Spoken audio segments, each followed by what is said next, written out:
नाशिक शहराच्या पंचवटी भागातील वाल्मिक नगर अर्थात वाघाडी परिसरात नाशिक महापालिकेचे कुष्ठरोग उपचार केंद्र आणि कॉलनी हॉस्पिटल आहे। इथल्या कुष्ठपीडित रुग्णांवर उपचार करता यावेत म्हणून पालिकेने महाराष्ट्र कुष्ठपीडित सहाय्यक संस्थेच्या जागेत हे केंद्र अर्थात हॉस्पिटल चालविण्यात येते। इथे रुग्णांकडून उपचार आणि औषधापोटी कोणतेही शुल्क आकारले जात नाही। मात्र या केंद्रात गेल्या 4 वर्षांपासून वीज नसल्याने डॉक्टर आणि कर्मचारी अक्षरशः अंधारात चाचपडत काम करतायत। डॉक्टरांना स्वतःची केबिन आहे, पण अंधार आल्याने त्यांना केंद्राच्या प्रवेशद्वारालगतच बसून उपचार करावे लागतात। इथल्या कर्मचाऱ्यांचीही तशीच गत झाली आहे। अनेकदा वैद्यकीय अधिकाऱ्यांना तक्रारी केल्या पण कार्यवाही शून्य। हे कुष्ठपीडित केंद्र तसंच संवेदनशील आहे, तिथे आवश्यक सुविधा असणं तितकंच गरजेचं।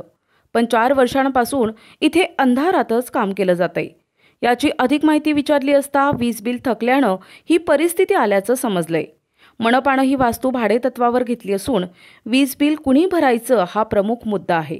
त्यामुळे डॉक्टर आणि कर्मचाऱ्यांना अंधारात चाचपडत काम करावं लागतंय।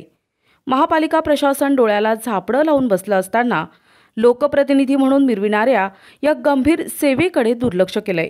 ही सर्वात चीड आणणारी बाब आहे। यामुळे अधिकारी असो की लोकप्रतिनिधी सब खोडे 12% असंच म्हणावं लागेल। मनोहर गायकवाड, दिशा न्यूज, नाशिक।